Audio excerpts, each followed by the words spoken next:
여러분과 함께 계속해서 사무엘상 강의 말씀을 나누고 있습니다. 지난주에 이어서 오늘도 두 번째 시간 한나에 대해서 함께 보고자 합니다.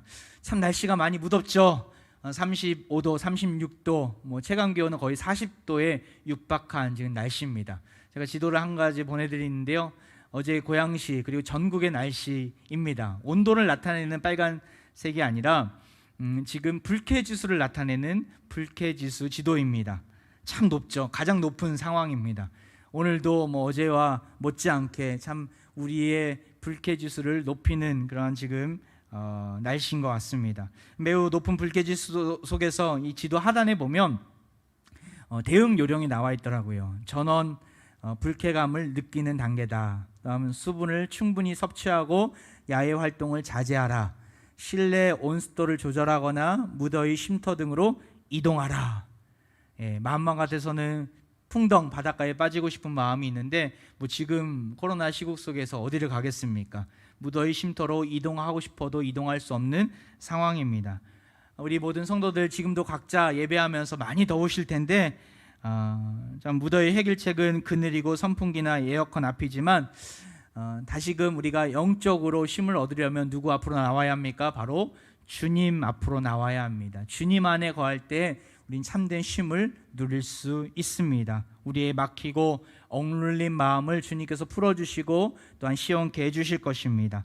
불쾌지수가 높더라도 이 시간 정말 전심으로 하나님 앞에 예배하는 우리 화평의 가족들 되기를 바랍니다. 지난주와 마찬가지로 한나에 대해서 함께 보고자 합니다. 그냥 1장을 한 번 설교로 끝나고 2장으로 바로 넘어가려고 했는데 오늘 본문의 말씀에서 다시금 묵상하다 보니까 분인나라는 인물이 다시금 보이더라고요. 1장을 찬찬히 다시 읽는데 분인나가 눈에 들어오더라고요. 분인나가 누구입니까? 바로 엘가나의 두 번째 아내였습니다. 사무엘의 아버지가 된 엘가나는 어떠한 집안의 사람이었습니까? 우리가 일절을 보진 않았지만 족보가 있습니다. 뼈대가 있는 집안이라는 것이죠. 나아가서 두 여인을 아내로 삼은 남자였습니다. 이 의미는 부유하다는 것을 의미합니다. 당시에 많은 가족들을 거느리려면 경제적으로 부유하지 않고서는 도저히 감당할 수가 없기 때문에 부유하다는 것을 우리는 알 수 있습니다. 부유하고 믿음도 좋지 않습니까? 매년 해마다 여호와의 성전을 제사를 지내러 갔던 이 엘가나, 믿음도 좋고 뼈대가 있는 집안이고 나무랄 데가 없는 남편과 또한 집안이지 않습니까? 하지만 문제가 없는 집안은 없습니다. 이 가정에도 큰 어려움이 있었습니다. 우리가 지난주에 보았던 2절 말씀 다시 한번 볼까요? 어떤 문제가 있죠? 그에게 두 아내가 있었으니 한 사람의 이름은 한나요, 한 사람의 이름은 분인나라. 분인나에게는 자식이 있고 한나에게는 자식이 없었더라. 어떤 문제였죠? 바로 한나에게 자식이 없었던 문제였습니다. 여러분, 이름의 순서를 한번 잘 살펴보세요. 앞에는 두 문장으로 되어 있는데 앞에 문장에서는 한나가 먼저 나옵니다. 순례대로 한나가 첫 번째 아내였다라는 뜻이겠죠. 둘째 아내인 분인나가 그 이어서 나옵니다. 그런데 두 번째 문장에서는 어떻게 나옵니까? 분인나가 앞에 나옵니다. 그리고 한나가 뒤에 나옵니다.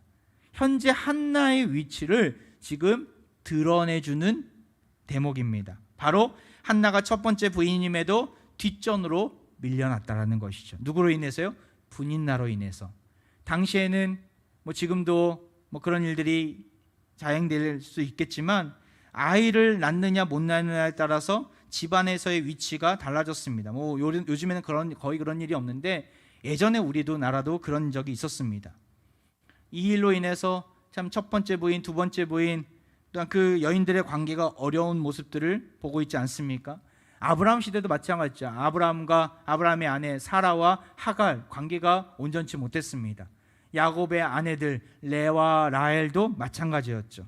그 자녀들까지 그 어려움의 소롱돌이에 파묻히게 됩니다. 둘째 부인임에도 불구하고 아이를 낳아서 첫 번째인 한나보다 더 콧대가 높아진 이 분인나, 그런 분인나를 바라볼 때 한나의 마음은 어떠했다고 말씀드렸습니까? 6절에 나옵니다. 여호와께서 그에게 임신하지 못하게 하심으로 그의 적수인 분인나가 그를 심히 격분하게 하여 괴롭게 하더라. 평소에도 마음이 힘들었는데 예배하러 올라갈 때마다 이 분인나가 그 한나의 상처난 마음을 더욱더 후벼 파는 거예요. 격분시키고 괴롭게 했다라고 성경은 우리에게 이야기해 주고 있습니다. 얼마나 힘들었을까요? 꼴도 보기 싫었을 것입니다. 여러분, 우리의 삶 가운데는 어떠합니까? 우리 주위에 이런 분인나는 없습니까? 우리의 마음을, 우리의 상처를 오히려 즐기면서 우리를 너무나 힘들게 하는 이 분인나. 바람피는 남편이, 또한 아내가 우리 집안에서 언제나 만나야 하는 분인나일 수 있습니다. 부모의 재산을 가로챈 형제가 나의 분인나일 수 있습니다. 잘못된 보증으로 집안에 어려움을 준 가족이 있다면 분노를 일으키는 분인나일 것입니다. 요즘과 같이 불쾌지수가 높은 때에 자녀들, 방학을 맞이한 자녀들이 한 지붕 아래서 삼시세끼를 다 먹어가면서 우리 엄마들의 큰 그 분노를 일으키는 분인나일 수 있습니다. 우리 자녀들이 말입니다. 분인나를 대하는 세상의 방법은 어떠합니까? 이러한 우리의 분노를 일으키는 사람들 우리 앞에 있을 때 우리는 어떠한 방식으로 그들에게 나아갑니까? 어떤 사람들은 적대적인 방식으로 나아갑니다. 사사건건 항상 대결 구도로 그들과 치열하게 싸우는 사람들이 있습니다. 또 어떤 사람들은 그냥 안 본 척 투명인간 취급합니다. 바로 무시하는 방법이죠. 집안에 있지만 투명인간처럼 모른 채 합니다. 몸만 같은 공간에 있지 반별거 상태인 사람들입니다. 또 어떤 사람들은 그냥 삭히면서 살아가는 것입니다.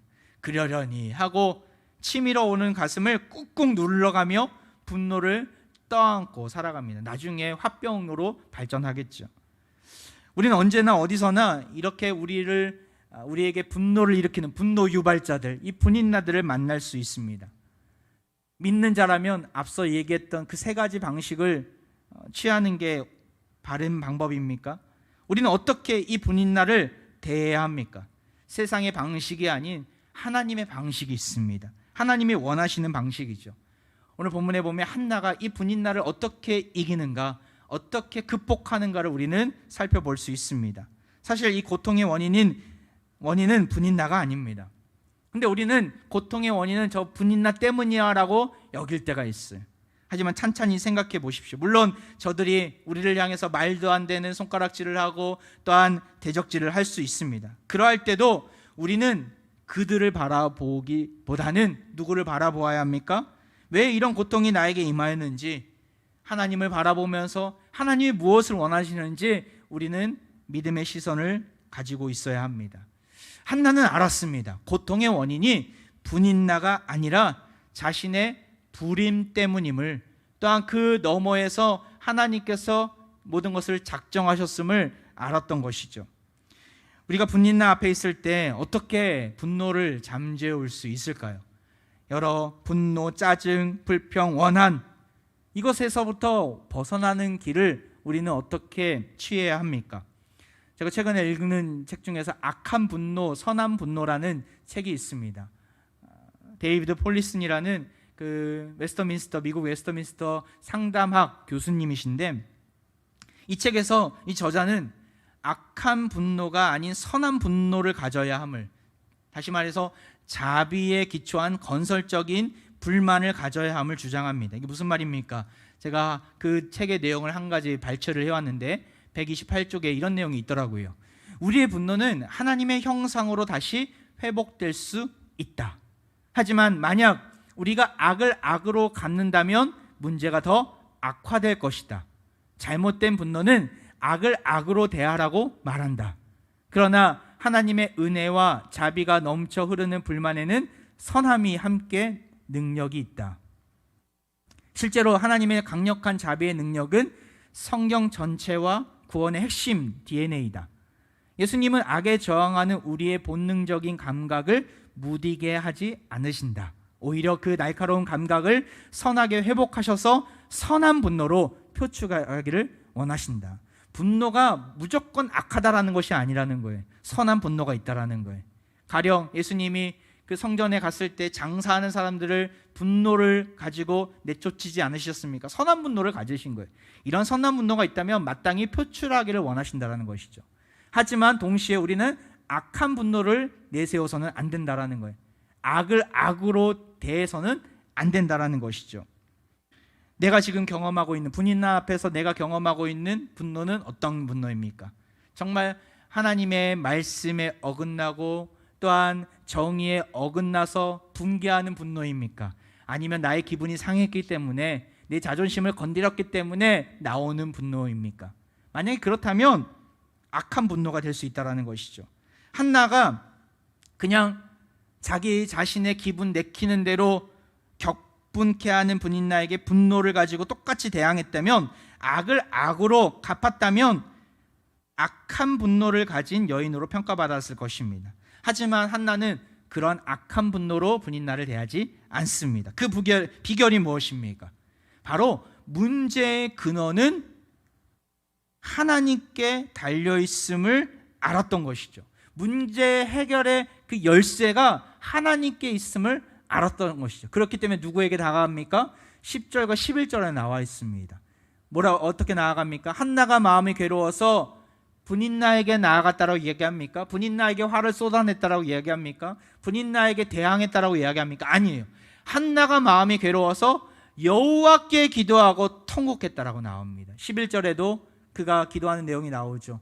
서원하여 이르되 만군의 여호와여 하면서 자신의 고통을 돌아봐 달라고, 잊지 말아 달라고, 기억해 달라고 기도하는 그 한나의 모습을 우리는 보게 됩니다. 누구에게 나아간 것이죠? 바로 하나님께 나아간 것입니다. 문제의 주도권은 누구에게 달려있다라고 그가 믿고 있습니까? 바로 만군의 여호와 하나님께 있음을 안 것이죠. 그렇기 때문에 분인나로 인해서 용기와 삶의 의욕을 잃어버릴 충분한 이유가 있었지만 그녀는 주저하지 않습니다. 포기하지 않습니다. 삶을 내려놓지 않습니다. 복수하지도 않습니다. 소망을 잃어버리지도 않습니다. 오직 하나님께 그 원통함을 쏟아낼 뿐입니다. 여러분, 내 삶에 분인나가 있습니까? 분인나를 바라보면 너무나 괴롭고 마음이 힘이 듭니까? 분노가 치밀어 오르고 가슴에 그 원한이 가득 차고 있습니까? 여러분, 로마서 12장 19절 말씀을 한번 기억해 보시기 바랍니다. 우리 같이 한번 읽어볼까요? 시작. 내 사랑하는 자들아, 너희가 친히 원수를 갚지 말고 하나님의 진노하심에 맡기라. 기록되었으되 원수 갚는 것이 내게 있으니 내가 갚으리라고 주께서 말씀하시니라. 내가 갚으려고 하지 말고 주님께 내가 맡기라는 거예요. 주님께서 알아서 하신다라는 거예요. 하나님이 때가 되면 정리해 주신다라는 것이죠. 그렇기 때문에 문제가 있을 때 우리는 누구에게 나아가야 합니까? 하나님께 그 문제를 들고 가기만 하면 됩니다.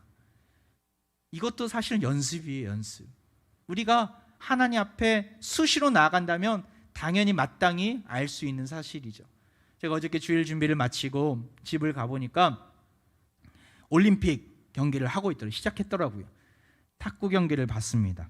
한국 여자 탁구의 막내 에이스더라고요. 신유빈 선수. 예전에 탁구 신동이라고 불렸던 이 여자 선수인데 탁구 치는 모습이 정말 인상적이더라고요. 정말 빨리 되받아치더라고요. 근데 해설자의 말이 더 인상적이었습니다. 저렇게 빨리 공을 되받아칠 수 있는 이유는 수없이 많은 훈련에 의해서 나오는 결과라고 그렇게 해설하더라고요. 거의 조건 반사식으로, 무조건 반사식으로 바로 치는 모습 보면서 저거는 계산에 의해서 나온 것이 아니라 수없이 많이 훈련받았기 때문에 마치 밥을 먹듯이 자연스럽게 나오는 행동이라고 그렇게 이야기하더라고요. 우리가 밥을 먹을 때 계산해서 밥을 먹습니까? 이 숟가락 안에, 이 밥공기 안에 몇 알의 쌀이 있고 그것을 내가 먹었을 때 어떤 일이 벌어지고 이렇게 계산해서 먹습니까? 아니잖아요. 그냥 본능적으로 먹잖아요. 마찬가지로 탁구도 그 빠른 그 속도 속에서 공을 되받아치고 또 공격하기 위해서는 수없이 많은 그 연습을 통해서 본능으로 만들어내야 된다는 것이죠. 영적인 원리에서도 마찬가지입니다.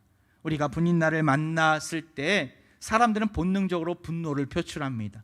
어떻게 그럴 수 있어? 어떻게 나에게 그런 말을 할 수 있어?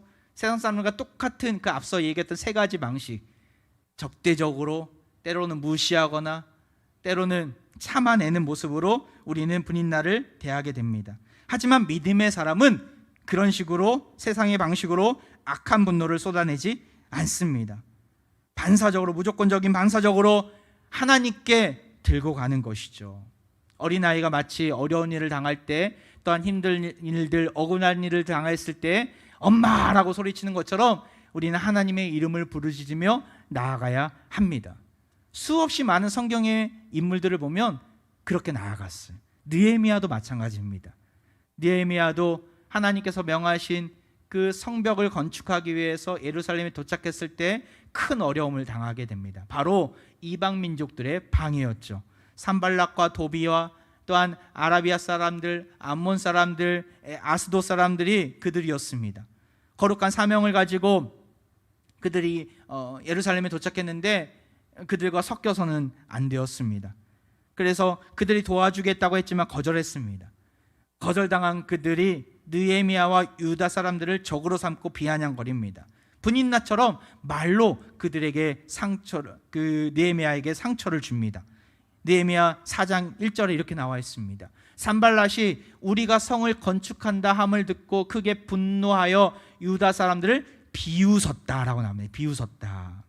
비아냥거리죠. 또 암몬 사람 도비야도 그 뒤에 보면은 돌 성벽에 여우가 올라가도 곧 무너질 것이다라고 하면서 비아냥거립니다. 하지만 느헤미야는 그들의 그 비웃음과 비아냥 속에서 어떻게 대합니까? 그들에게 똑같이 악한 악으로 악을 갚습니까? 똑같이 대항합니까? 아니에요. 그들과 싸우지 않습니다. 비아냥거리는 그들의 말에 휘둘리지 않습니다. 오히려 누구에게 나아갑니까? 4장 4절이에요. 우리 하나님이여 들으시옵소서. 우리가 업신여김을 당하나이다. 우리 하나님이여 들으시옵소서. 우리가 업신여김을 당하나이다. 누구에게 나가는 거예요?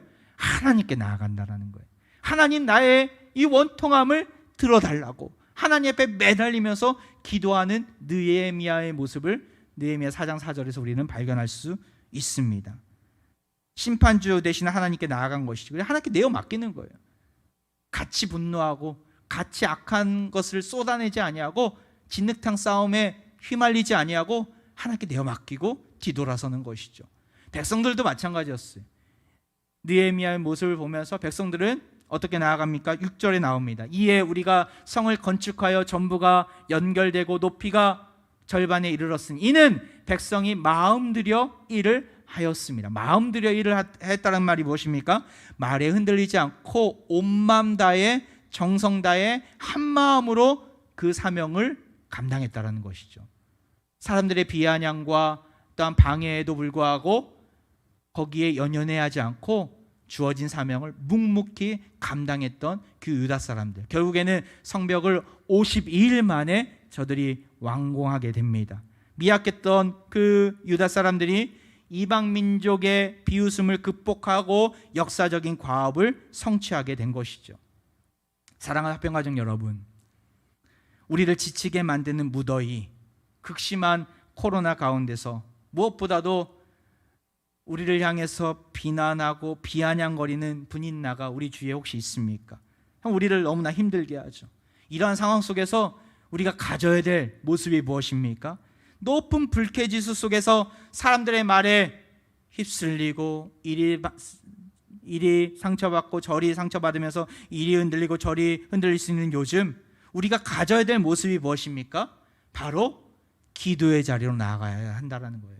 바로 성실함의 자리로, 그 사명을 이루는, 내가 묵묵히 해야 되는 사명을 이루어야 되는 그 자리에 있어야 한다는 것이죠. 세상 사람들은 계속해서 우리에게 말을 합니다. 야, 피곤하게 살지 말어. 적당히 믿어. 적당히 좀. 돈벌이도 안 되는데 왜 신앙에 목숨 거느냐? 세상 사람들의 우리의 마음을 뒤집어 놓을 때가 참 많이 있습니다. 한나는 분인나가 그의 마음을 격분하게 할 때에 하나님 앞에 모든 것을 쏟아놓습니다. 느헤미야는 이방 민족들에게 그의 마음을 너무나 힘들게 하고 고통스러운 마음을 줄 때 누구에게 나아갑니까? 하나님께 나아갔다라는 거예요. 타락한 세상 속에서 정말 고통당할 때 빠져나올 수 있는 유일한 방법은 무엇입니까? 바로 하나님께 토로하는 것입니다. 시편 34편 19절 말씀을 여러분 꼭 기억하시기 바랍니다. 우리 같이 한번 읽어볼까요? 시작. 의인은 고난이 많으나 여호와께서 그의 모든 고난에서 건지시는도다. 할렐루야. 의인은 고난 많은 인생길이에요. 우린 이 땅에 있는 한 고난이 계속해서 연속으로 일어날 것입니다. 의인이라고 고난이 없습니까? 아니요, 많다라고 성경은 전제를 깔고 얘기해 주고 있어요. 하지만 그럼에도 불구하고 우리가 의인으로 믿음으로 살아갈 수 있는 이유가 무엇입니까? 여호와 하나님께서 모든 고난에서 우리를 건져주신다 말씀하십니다. 이 약속의 말씀을 붙잡고 나아갈 줄 믿습니다. 우리 모든 화평의 가족들, 그 어떤 고난 속에서도 단 하나도 빠짐없이 모든 고난에서 하나님은 우리를 건져 주실 것입니다. 분인나에게서 자유하시기 바랍니다. 분인나를 묵상하지 마시고 하나님을 묵상하십시오. 분인나의 말에 귀를 기울이지 마시고 하나님의 말씀에 귀를 기울이시는 화평의 가족들 되기를 바랍니다. 주님 품 안에 있을 때 자유해질 수 있습니다. 요즘 바깥에 나가기 전에 항상 챙겨야 될 것이 무엇입니까? 마스크예요, 마스크. 바깥에서는 실내든 실외든 마스크를 항상 쓰고 있어야 돼요. 하지만 집 안에 들어오면 어떻습니까? 마스크를 벗고 손을 닦고 때로는 목욕을 하고 옷을 갈아입습니다. 그리고 자가 격리가 아닌 이상 마스크를 쓰지 않습니다. 집안에선 자유하죠. 밥을 먹고 이야기를 하고 TV를 보고 할 때도 마스크를 쓰지 않습니다. 전혀 이상한 게 아닙니다. 전혀 불안하지도 않습니다. 주님 안에 있으면 그러합니다. 주님 안에 있으면, 주 품 안에 거하면 우린 자유할 수 있습니다. 우리가 잘 아는 말씀 있지 않습니까? 마태복음 11장 28절 말씀 같이 한번 읽고 외웠으면 좋겠어요. 같이 한번 읽어볼까요? 시작. 수고하고 무거운 짐진 자들아 다 내게로 오라. 내가 너희를 쉬게 하리라. 할렐루야. 수고하고 무거운 짐진 자들이 다 누구에게 나아가야 할 수 있습니까? 예수님께 나아갈 수 있습니다. 예수님께서 우리에게 참된 쉼을 주시겠다 말씀합니다. 여러분, 이 말씀을 꼭 외우셨으면 좋겠어요. 주 안에 거하는 인생이야말로 가장 복된 인생인 줄 믿습니다. 사랑하는 평화중 모두가 한나처럼 느헤미야처럼 주님 안에 거하는 복된 인생이 되기를 축원드립니다. 우리가 한 가지 더 보아야 될 사실이 있는데요, 중요한 것은 결과가 아니라 과정이라는 거예요. 문제 해결보다 중요한 것은 문제 해결 과정이라는 거예요. 하나님은 그것을 보고 계시다라는 거예요. 하나님은 한나의 기도에 어떻게 응답해 주십니까? 분인나로부터 일어난 분노, 격분 어떻게 해결됩니까? 하나님께 한나가 기도하죠. 하나님, 나의 처지를 기억해 달라고, 나를 불쌍히 여겨 달라고. 그리고 나서 하나님은 집에 돌아간 한나를 기억하시고 그에게 응답을 주십니다. 하나님은 정말 대단한 기억력을 가지신 분입니다. 우리의 신음까지도, 우리의 작은 기도 가운데도 응답해 주십니다. 기억하십니다. 어떻게 기도가 응답이 됩니까? 20절 말씀이에요. 한나가 임신하고 때가 이름에 아들을 낳아 사무엘이라 이름하였으니 이는 내가 여호와께 그를 구하였다 함이더라. 기다리던 임신을 하게 된 것이죠. 이 한 구절로 모든 문제가 다 한 번에 해결이 됩니다. 여러분, 약간 허무하지 않습니까? 아니, 장장 19절에 걸쳐서 이 사무엘 탄생 그 과정들이 정말 기가 막히게 여러 가지 일들이 참 많았는데, 울며 불며 하나님께 매달리는 그 한나의 모습이 디테일하게 잘 설명되어 있는데, 단 한 번에 너무 순식간에 이 기도가 응답되는 것을 볼 수 있지 않습니까? 실제 사무엘의 그 출생 기사는 한 절에 불과합니다. 이것이 의미하는 게 있어요. 무엇입니까? 바로 결과보다는 과정이 중요하다라는 거예요. 모든 역사를 주관하시는 하나님은 결과보다는 우리가 어떻게 그 문제를 해결하는 그 과정 가운데 신실한 믿음을 가지고 나아가고 있는가를 보고 계시다라는 거예요. 그 결과에 이르기까지 우리가 얼마나 신실한 모습으로, 진실한 모습으로 믿음의 뚝심을 가지고 잘 버티고 있는가를 하나님은 더 중요하게 생각하신다라는 거예요. 여러분, 어떻습니까? 이 고난의 터널을 어떠한 마음으로 나아가고 있습니까? 과정이 중요합니다. 순식간에 반드시 하나님께서 우리를 회복시켜 주실 것입니다. 하지만 지금이 중요한 거예요. 지금이. 그때를 바라보면서 나아가지만 지금이 중요합니다. 지금 내가 어떻게 하나님의 그 은혜의 보좌 앞에 나아가고 있는가, 어떠한 믿음을 가지고 주님을 붙잡고 있는가, 내가 어떠한 모습으로 사명을 이루고 있는가, 이 지금이 중요하다는 거예요. 찰스 스펄전 목사님이 그의 설교 가운데 이러한 이야기를 하셨어요. 제가 한번 천천히 읽어보겠습니다. 그리스도를 묵상할 때 모든 상처를 위한 진통제가 있습니다. 성부 하나님을 묵상할 때 모든 슬픔이 소멸됩니다. 성령 하나님의 그 감동하심 속에서 모든 쓰라림이 멎습니다. 여러분은 자신의 슬픔을 잊으려 합니까? 여러분의 다른 근심을 헐어버리려 합니까? 그렇다면 여러분 자신을 하나님의 깊은 바다에 빠뜨리십시오. 그의 무한하심 속에 빠지십시오. 그러면 여러분은 휴식의 침상에서 원기를 되찾고 다시 힘이 넘쳐 일어나게 될 것입니다. 이 찰스 스펄전 목사님의 이 설교 말씀이 우리 심령 가운데 들려지기를 바랍니다. 우리가 어떻게 가야 된다고요? 여러 가지 힘든 일들, 어려움, 그 쓰라림 가운데, 또한 상처 가운데 있을지라도 우리는 누구에게 나가야 한다라고요? 하나님의 깊은 바다에 빠져야 된다라는 것이죠. 그 하나님의 무한하신 자비하심 가운데 빠져야 된다라는 거예요. 그러할 때 불임의 상황 속에서도, 고난의 여정 속에서도 하나님은 우리를 소생케 해주시고 다시 일어나게 해주실 것입니다. 여러분, 이 믿음 가지고 담대하게 나가시길 바랍니다.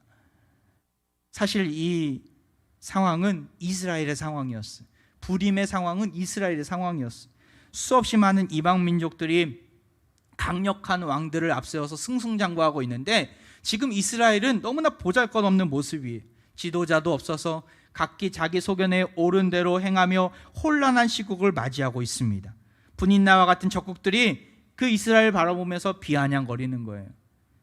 여기 6절에, 아까 우리가 읽었던 6절에 적수라는 단어가 나오는데, 이 적수라는 단어는 사실은 사람과 사람 사이에서 있는 적대적인 관계를 의미하지 않습니다. 이 적수라는 단어는 나라와 나라 사이, 민족과 민족 사이에 일어나는 적대적인 관계를 설명할 때 이 단어를 씁니다. 히브리적인 의미가 거기 담겨져 있어요.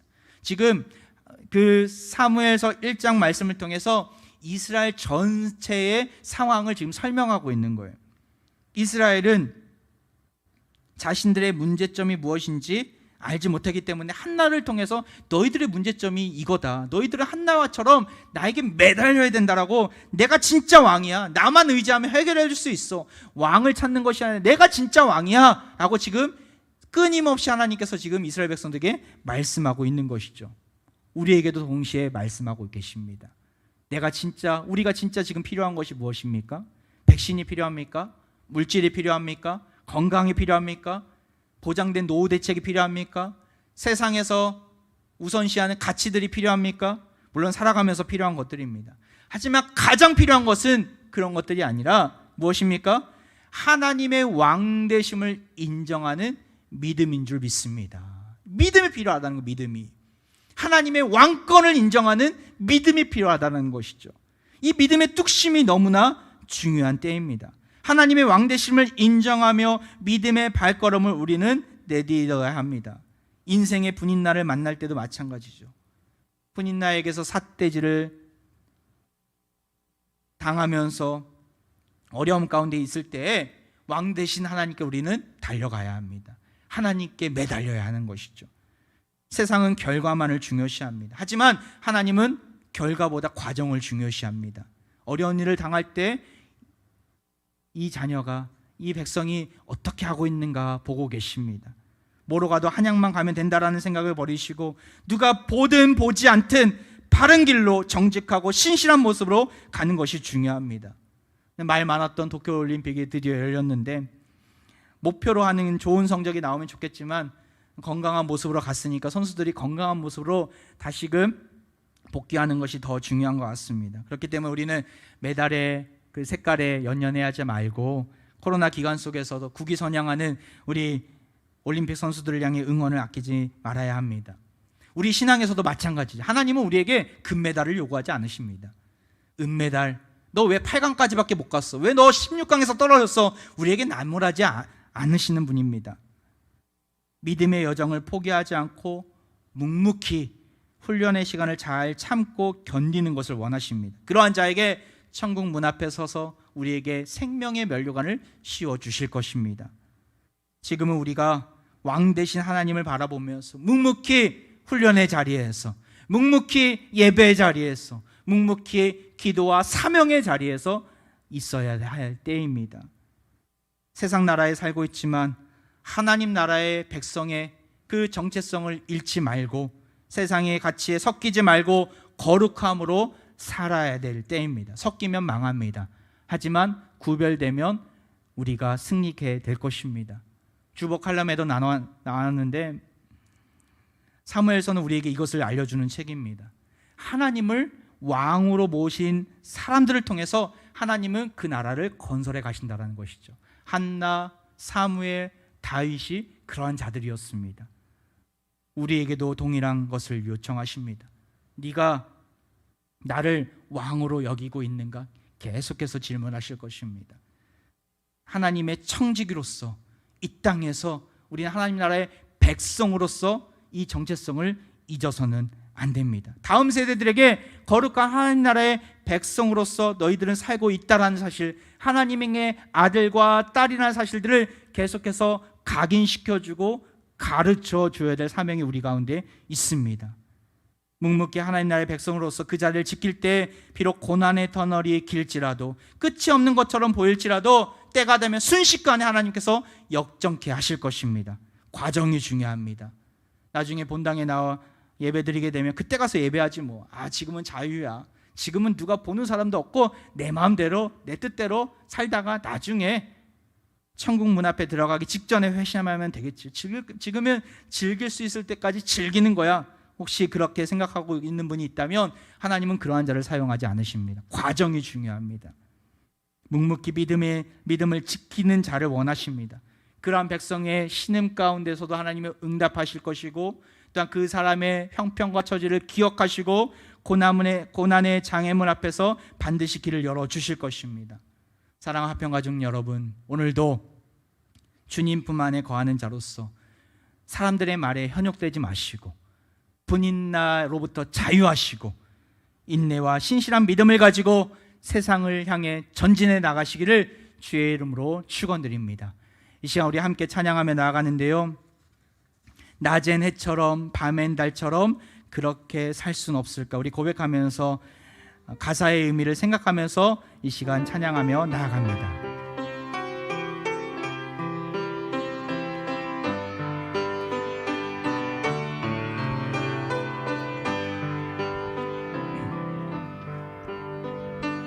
낮엔 해처럼 밤엔 달처럼 그렇게 살 순 없을까? 욕심도 없이 얻은 세상 비추어 온전히 남을 위해 살듯이 나의 일생에 빛과 소금이 되기를 원합니다. 나의 일생에 꿈이 있다면 이 땅에 빛과 소금 되어 나아간 영혼 지친 영혼을 주님께 인도하고픈데 나의 욕심이 나의 못난 자가 언제나 커다란 짐되어 나를 짓눌러 마음을 곤곡해 하니 예수여 나를 도와주소서. 2절입니다. 예수님처럼 바울처럼 살겠습니다. 예수님처럼 바울처럼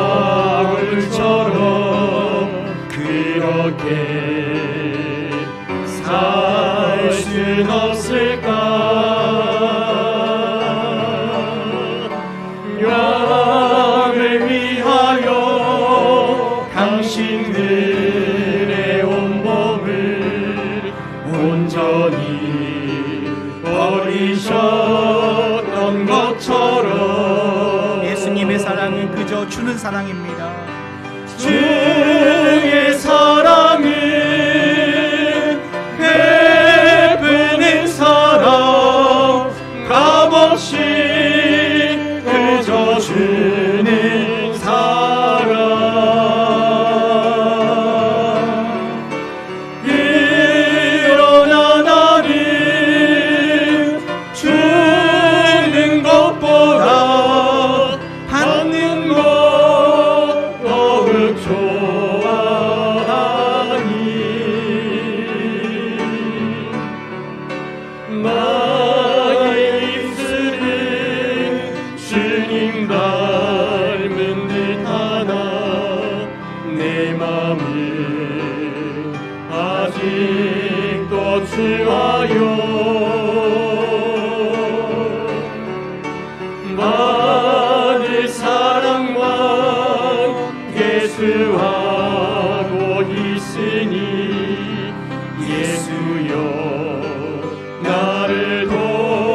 작은 신음까지도 기억해 주시는 하나님 아버지, 이 시간 주님 안에 거하는 화평의 가족들에게 우리 인생의 분인나로부터 자유케 되는 은혜를 주시니 감사드립니다.